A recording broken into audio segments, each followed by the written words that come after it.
Buenos días. Este espacio tiene como fin el difundir el pensamiento desde la academia para las comunidades de estudiantes en la Facultad de Derecho. Es un trabajo que realizamos en el grupo de investigación de docentes criminalística y ciencia forense.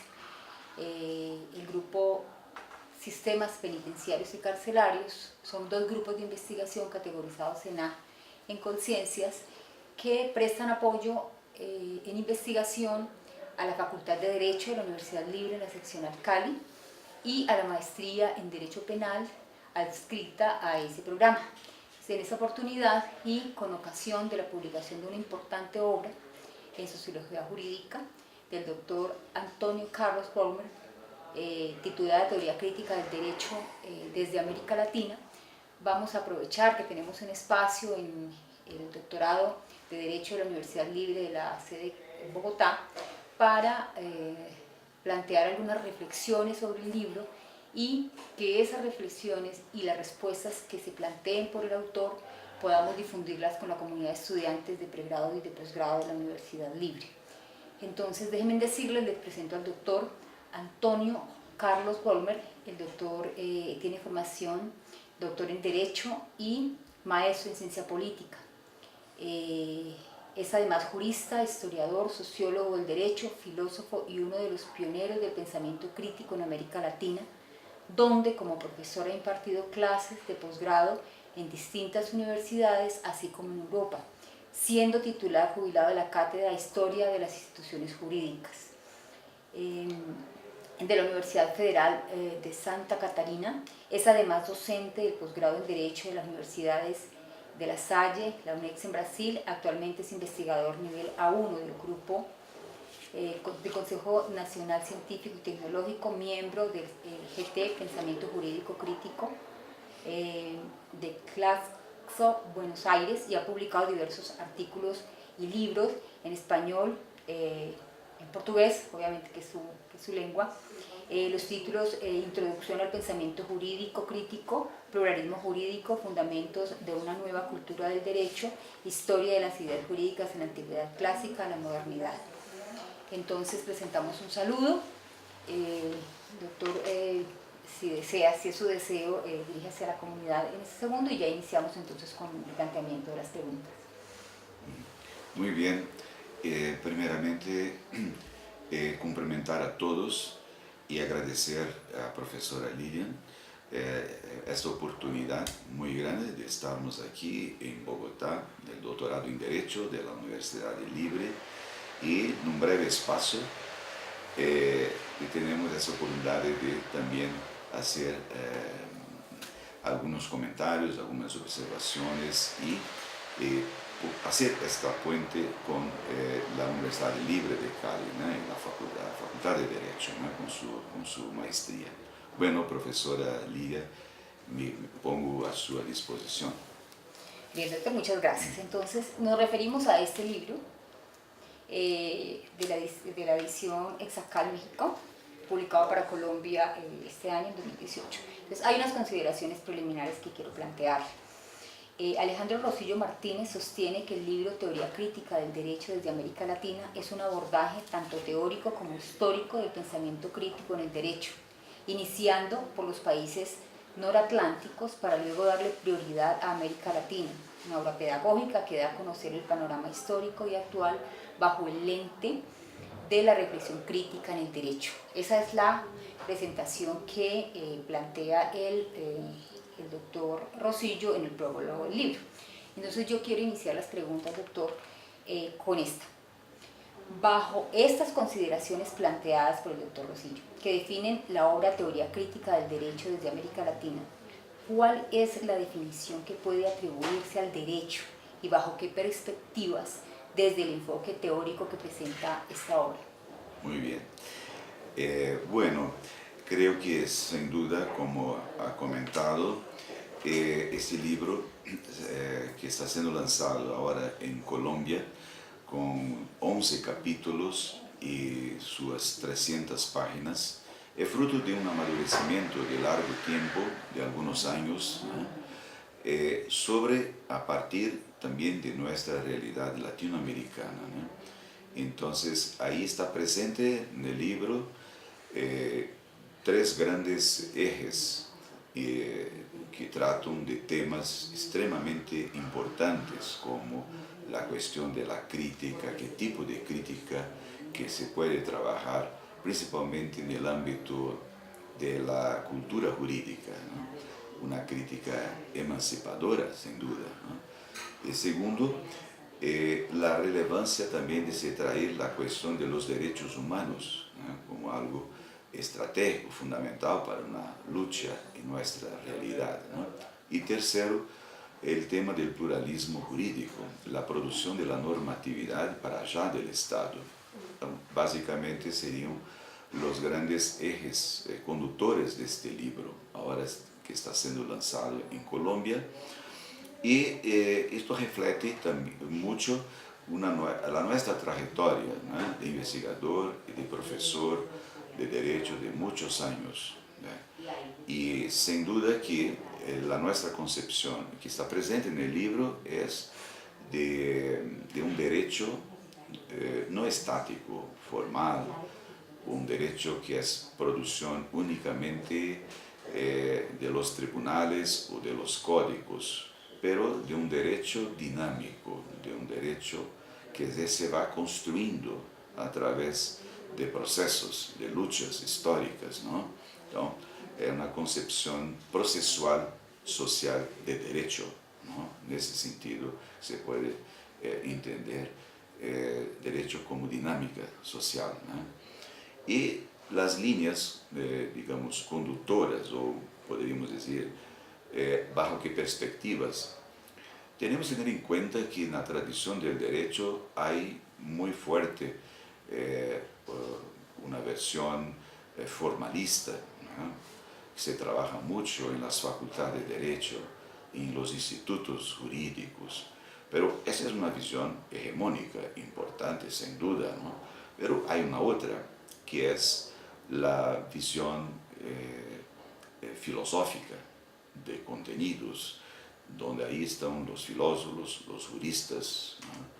Que trabajan cuestiones como la justicia, como la ética, la libertad, los derechos humanos. Y tercer, y ahí que nos situamos a perspectiva de este libro, un derecho como un fenómeno social, el derecho como práctica efectiva en la sociedad, una dimensión que entra en los estudios sociojurídicos.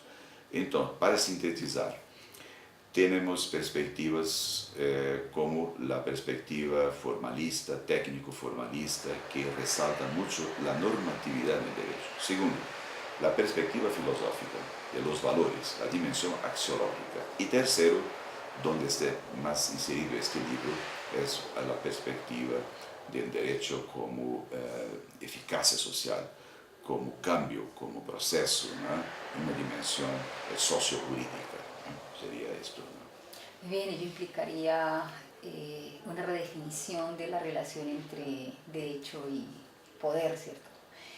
Bien,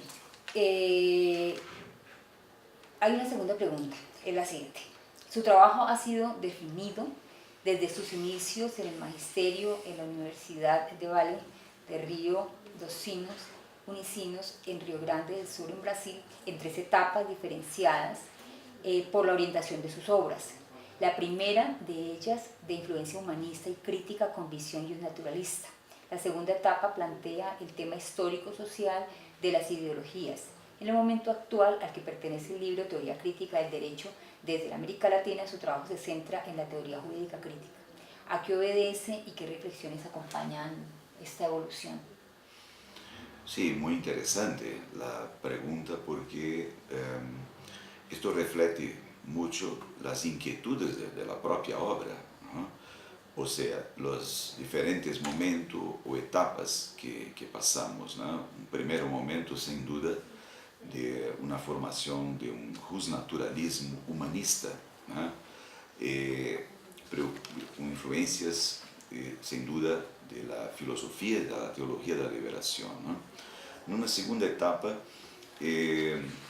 por digamos, por el contacto, por la formación de un máster en ciencia política, esto posibilitó una toma de conciencia, ¿no? Saliendo de una formación clásica, jurídica, muy erudita, muy romanística, para ahora una preocupación más con la realidad, con nuestra sociedad. Entonces, un segundo momento de cambio para un direccionamiento más sociopolítico. Y el tercero momento actual, que creo que la obra reflete en grande parte, es la caminada por una perspectiva emancipadora, sin duda. O sea, pensar temas hoy que pueden nos posibilitar la transformación o cambio. Una crítica que sea una crítica debe ser sin duda emancipadora y que nos posibilite, abre caminos para alternativas de cambios, ¿no? Entonces, ese tercer momento, digamos, de nuestra caminada de formación como investigadores, como profesor, sin duda, es un compromiso mayor con estos nuevos paradigmas, la teoría crítica, los estudios de pluralismo jurídico y más recientemente la cuestión de los estudios postcoloniales en el ámbito del derecho, de la cultura jurídica latinoamericana. Y es posible además que esté influenciado por la situación política de cada momento y el contexto en el que ha vivido en cada una de esas etapas. Bien. Perfecto. La obra La teoría crítica del derecho desde América Latina explora y presenta una reflexión sobre algunas líneas genéricas de la evolución del pensamiento crítico, insurgente e interdisciplinar del derecho. ¿Cuáles son esas líneas? ¿Qué contenido y propósito tienen? ¿Y cuáles son otras líneas que en este trabajo se desestiman y por qué? Bueno, esto abre mucho, sin duda, necesitaría más tiempo, ¿no? Pero es extremadamente importante porque proyecta en el escenario, principalmente de la América Latina, diferentes tendencias de la crítica jurídica, ¿no? Nos permite avanzar no campo da epistemología jurídica, ¿no? De la filosofía, del derecho, de la sociología jurídica. Y ahí hay perspectivas como la perspectiva funcionalista, analítica, ¿no?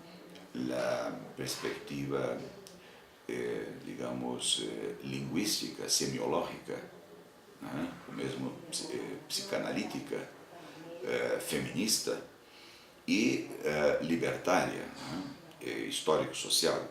Entonces, hay diferentes perspectivas que constituyen la llamada crítica jurídica o las tendencias críticas, ¿no? En el contexto de América Latina. Y grande parte de esas teorías tiene una fuerte influencia eurocéntrica. No se podía dejar de considerar esto, ¿no? Pero muchas buscan, sin duda, construir caminos a partir de nuestra realidad periférica latinoamericana, ¿no? Con nuestros problemas, nuestras especificidades y nuestras identidades, ¿no? Entonces, son muy importantes cuando se trabaja teoría crítica en el derecho, tener en cuenta estos diferentes aportes, que no hay una única teoría crítica, existen diferentes teorías críticas con metodologías, ¿no? Propias, ¿no? Por ejemplo, trabajar una visión semiológica, lingüística, argumentativa en el derecho de una forma más crítica, es tener en cuenta referenciales de la propia teoría, digamos, lingüística, semiológica, ¿no? Trabajar la perspectiva psicanalítica, ¿no? Con las influencias, digamos, de la psicología, ¿no? En Sudamérica, por ejemplo, en Argentina, en Brasil, los aportes inspirados en Pierre Legendre, la escuela de Pierre Legendre, ¿no? Y hay un grupo argentino muy bueno que trabaja los discursos jurídicos críticos a partir de la psicanálisis. La cuestión de la teoría feminista pues, hoy es innegable su grande importancia de tener toda esa revisión de lo que se trabajando, no solamente de un feminismo eurocéntrico, blanco, pero de un feminismo activista, negro, de un activismo afro, indígena, Latinoamérica, ¿no? Y las corrientes digamos, libertarias, que pueden ahí ser dentro de una matriz neomarxista o no también. Entonces me parece que esto es importante. Entonces hay que tener en cuenta las diferentes tendencias epistemológicas del ámbito diría no de la teoría del derecho, de la filosofía del derecho, de la sociología jurídica, pero de la cultura jurídica hoy en América Latina. Diferentes tendencias que tienen muchas veces sus aportes específicos, apropiados, trabajando la cuestión del discurso, del lenguaje, de la racionalidad, de la seguridad. Ahí está el propio garantismo, ¿no? Muy importante en algunos sectores del derecho público, principalmente la teoría del garantismo, la teoría de autopoiesis, ¿cierto? Teoría sistémica, y algunos aportes que tienen en cuenta procesos liberadores más profundos, más incisivos. Pero entonces, hay que tener en cuenta esas diferencias, pero ¿hay puntos en común? Sí, sí. Creo que hay una identidad que aproxima esos aportes críticos, en el sentido de buscar repensar el derecho positivo, el derecho formal, el derecho que está ahí puesto. Repensar el derecho por dentro, de forma, digamos, a partir de una visión externa, más trabajar internamente, ¿no? Intrasistémico, ¿no? Eso me parece que es un primer objetivo común de estos conceptos. Segundo, esas corrientes también tienen en cuenta el ejercicio crítico de las instancias judiciales, ¿no? El sistema judicial, la administración de la justicia, los tribunales, cómo repensar sobre una perspectiva sociojurídica, ¿no? De nuestros litigantes, magistrados, fiscales, de su perfil sociopolítico, sociojurídico, ¿no? Y tercero, trabajar la crítica del ámbito del saber, del conocimiento, de las prácticas educativas, la cuestión de la enseñanza del derecho en las facultades, ¿no? ¿Qué se está haciendo? ¿Cuál es el contenido que estamos produciendo? ¿Para quién? ¿Cuál el público? ¿Cuál profesional nosotros tenemos en cuenta? ¿Para qué mercado de trabajo, no? Entonces hay que pensar eso, no solamente formar litigantes prácticos, técnicos o, ¿por qué no, mercantilistas, pero litigantes humanistas comprometidos con nuestras realidades, ¿eh? Ahí recuerdo la abogacía popular en América Latina, al servicio de los movimientos sociales, de los pueblos originarios, de los afrodescendientes, de los campesinos, una práctica activa en pro de una justicia comunitaria, ¿no? Entonces creo que sería esto en general, ¿no? Resumiría además, digamos que incluye en un concepto que vi, una palabra, un término, no lo había visto antes, sobre la transdisciplinariedad y la interculturalidad, que ya no se plantee como universalidad, sino pluriversalidad, que es un término que veo al final del libro. Bueno, doctor, ¿qué valor se reconoce en esta obra a los clásicos de Latinoamérica, entre los que se mencionan J.L. Cummings, A.L. Machado Neto, M. Atienza, Diego López Medina, García Villegas y Rodríguez? Esta pregunta orientada específicamente, y que acabo de escucharlo en toda una evolución, y debe estar obviamente acompañado por algunos otros teóricos en Latinoamérica. Entonces, cuénteme qué valor reconoce a esas personas que se enuncian acá en el libro. Bueno, no es una pregunta muy fácil, porque si vamos a homenajear a algunos como clásicos, podemos corría el riesgo de dejar otros investigadores importantes en el ámbito de la cultura latinoamericana, ¿no? Mencionaste algunos que son de tradición de la teoría del derecho, de la propia filosofía del derecho y más recientemente de la sociología, ¿no? Son nombres importantes, ¿no? Pero tenemos que tener en cuenta, sin duda, que esa cuestión de lo clásico hay que tener muy cuidado, ¿no? ¿Quiénes son los clásicos, no? Esto me parece mucho una cierta construcción de tradición muy colonial o eurocéntrica, los clásicos de la cultura jurídica eurocéntrica o occidental, ¿no? Que están en nuestras facultades de derechos, ¿no?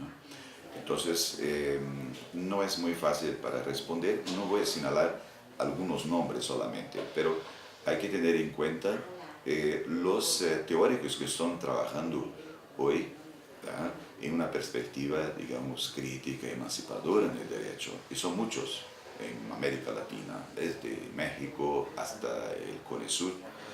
Hay diferentes, aquí mismo en Colombia, ¿no? ¿Cierto? Entonces, creo que voy a dejar así algo más genérico, ¿no? Porque necesitaríamos de tiempo para hablar de, entre comillas, de algunos clásicos del periodo más así de la formación de la cultura jurídica idealista, justnaturalista del siglo XIX, la cultura formalista positivista del siglo XX, hay sus clásicos, ¿no? Y también ahora, más de algunas décadas para acá, los que se pueden decir autores de punta que están investigando en diferentes áreas del derecho en una perspectiva comprometida con la emancipación y con los cambios sociales, ¿no? Sí, seguramente en otra entrevista hablaremos de los teóricos clásicos del siglo XXI. Doctor, la construcción de una teoría crítica del derecho con una visión transnacional que abarque los países latinoamericanos presenta el problema de la cooperación latinoamericana de juristas críticos. ¿Cuál es la forma de superar ese obstáculo y de generar consenso para lograr la perspectiva unificada? Bueno, esto también es un grande desafío, ¿no? La búsqueda de la unidad, de la integración, ¿no?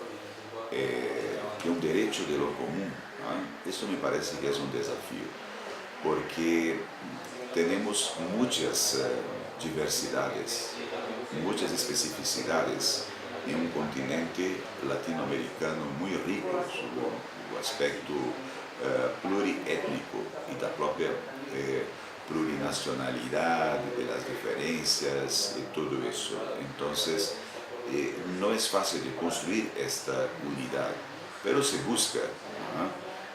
Tenemos cosas comunes que nos pueden favorecer en esta caminada, como una tradición histórica de pueblos periféricos desde el sur, explotados, marginalizados, excluidos, ¿no?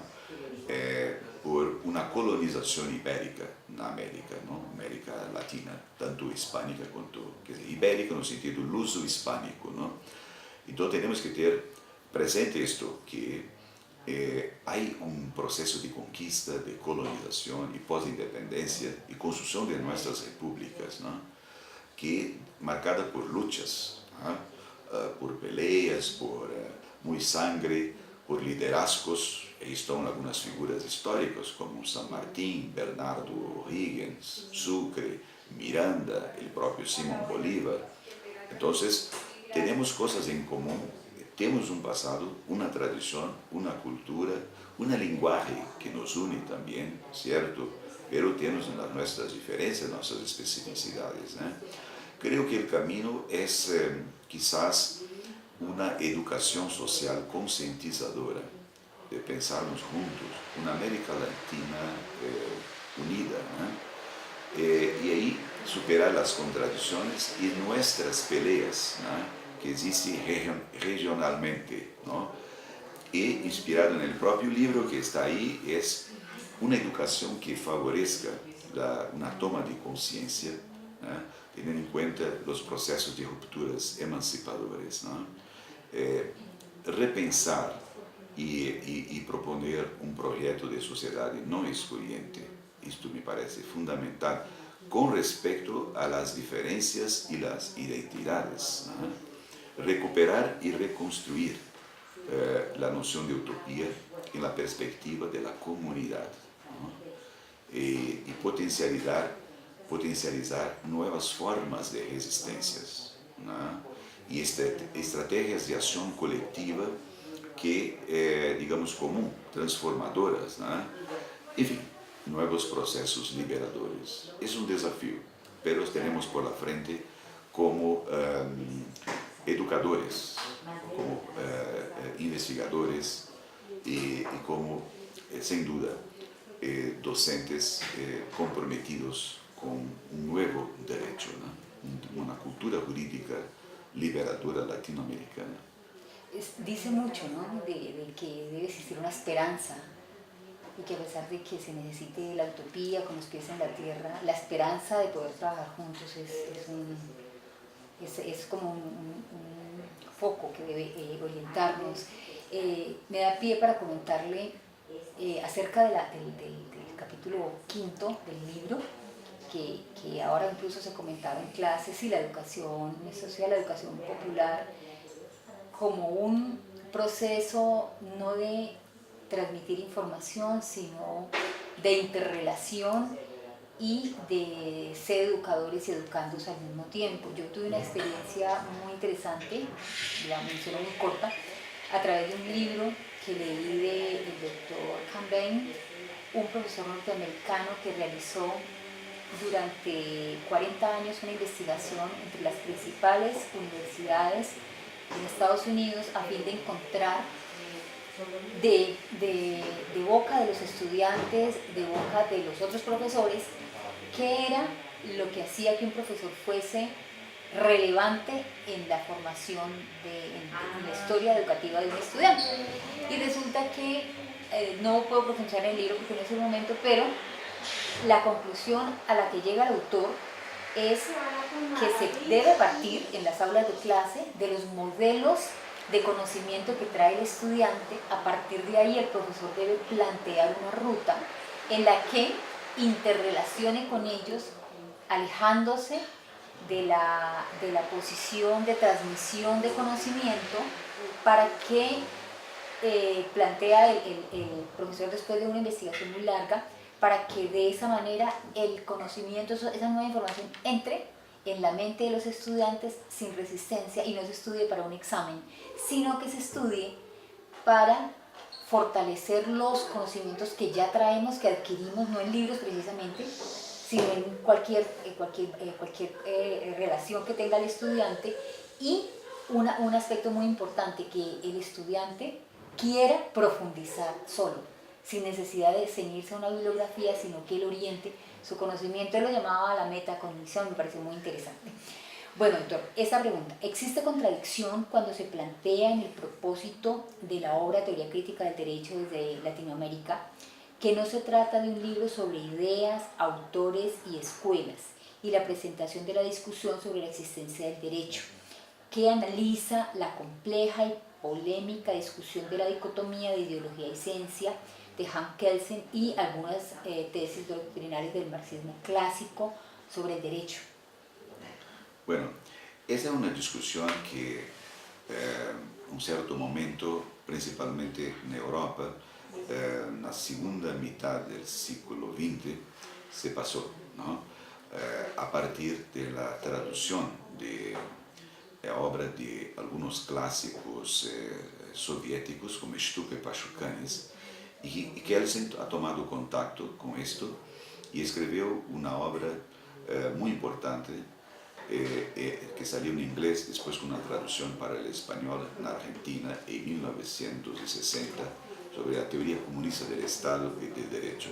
Y ahí se abrió una pelea académica muy rica entre la postura de Kelsen, de la llamada teoría pura del derecho, y la teoría marxista del derecho, ¿no? La cuestión ideológica, la construcción de una ciencia pura, la metodología para esto, todo esto despertó muy interés y va a influenciar sin duda las corrientes críticas de los años 70, 80 en Europa, ¿no? Como la Asociación Crítica Francesa, y también el uso alternativo del derecho en Italia, ¿no? Entonces, el libro tiene en cuenta un capítulo dedicado a esta controversia, esta polémica muy rica entre la discusión del derecho, ciencia o ideología, postura de técnica, una postura formalista, de construir una ciencia normativa, o de una propuesta, digamos, instrumental, ideológica o sociopolítica, con reflexo en la práctica, ¿no? Pero son dos posturas que fueron muy ricas, son contradictorias, evidentemente. El desafío nos parece que a nosotros es de cómo avanzar con el derecho, en el sentido de no solamente la postura técnica del derecho formalista, de ver el derecho como un instrumento solamente de seguridad y de resolver los conflictos, tampoco de ver el derecho como un instrumento de dominación de clase, y ahí la postura marxista, tampoco de minimizar el papel del derecho, ¿cierto?, como un instrumento de dominación de clase, pero avanzar na busca, na superación dialéctica del derecho como emancipación, ¿cierto? Bien, tengo una última pregunta, y es esta: ¿cuáles son los aspectos que desarrolla el proyecto Pluralismo Jurídico, Fundamentos de una Nueva Cultura en Derecho en Sao Paulo, 2015, que reivindiquen el proyecto comunitario ético-político descolonizador que posibilite el crecimiento de una nueva cultura jurídica? Bueno, entonces, podría decir, para entonces finalizar, que este es un otro tema nuclear, central de las mías investigaciones hace muchos años. Aparte de la teoría crítica y de la cultura jurídica en América Latina, el tema del pluralismo jurídico, ¿no? Eso fue la mía tesis de doctoramiento, ¿no?, a muchos años, y la obra diversas, son 4 ediciones en portugués, y ahora salió la segunda edición española por Dickerson de Madrid, 2018, ¿no?, la segunda edición ampliada. Entonces, hay un proyecto, una propuesta, porque si esta obra que tenemos aquí nos despierta la conciencia, la pedagogía, la visión crítica, ¿ah?, la emancipación, el libro y la propuesta del pluralismo jurídico ya es, ¿no?, un diseño estratégico de cómo avanzar, no sentido no solamente de nos quedar en la crítica, pero de ir más allá y estructurar una propuesta, ¿no?, a partir de la comunidad, ¿no? Pluralismo jurídico que, como sabemos, expresa la producción de normatividad autonómica, diferentes formas para allá del Estado, ¿no? Y ahí el pluralismo es muy fuerte, sin duda, para nuestros estudios e investigaciones en América Latina, ¿no? No solo porque tiene en cuenta la cuestión de los pueblos originarios, ¿no?, que es muy rico en países como México, Ecuador, Bolivia, como también de los problemas de los quilombolas, las comunidades quilombolas, las comunidades de los afrodescendientes en Brasil, Centroamérica y Colombia, ¿no?, su parte del Pacífico, ¿no? Y otros temas que son discutidos en el ámbito del pluralismo jurídico, no solamente la justicia indígena y las comunidades afros, pero también experiencias muy ricas como las rondas campesinas en el Perú, los piqueteros en Argentina, la justicia comunitaria aquí en Colombia. Es una experiencia riquísima, ¿no? Sin duda, sería un otro tema para una discusión, la justicia comunitaria y sus diferentes formas, que ganó fuerza con la Constitución de 1991, sin duda, ¿no? Entonces, este es un tema fascinante y trabajo mucho esa perspectiva en toda obra de un pluralismo jurídico, no de la globalización, de la lex mercatoria, ¿no? Pero de un pluralismo jurídico comunitario participativo, ¿no? Bien, doctor. Si en las aulas de derecho hasta el siglo pasado y tal vez en este siglo, el positivismo y la hegemonía y el culto y el estricto a la norma ocupó muchas horas. Pienso que en ese momento, en buena hora, el reto académico que plantea el libro, desde la teoría crítica, desde el pluralismo y desde los derechos humanos, como una experiencia cultural, van a ser, así lo espero y aspiro, los temas de análisis y de estudio en las aulas de pregrado y de posgrado. Obviamente yo soy docente en la Universidad Libre, en pregrado y en posgrado, y esos espacios buscan darnos no solamente la esperanza, la confianza en que la utopía no es imposible, sino que hay que replantear en Colombia muchas cosas, muchas relaciones. Y desde la universidad, desde las escuelas de derecho, encontramos un escenario ideal. Quiero agradecer su generosidad, el tiempo que nos ha dedicado, garantizar que nosotros vamos a aprovechar al máximo las orientaciones y las enseñanzas que no solamente en las aulas del doctorado, sino que a través de esta entrevista y con la lectura de sus obras vamos a poder llevar a mis estudiantes. Muchas gracias. Muy bien, muchas gracias también a la profesora y mis complementos a todos, alumnos, docentes, investigadores, y me pongo a la disposición también para continuarmos ese diálogo quizás futuramente en Cali y otras ciudades de Colombia, ¿no? Muchas gracias de corazón.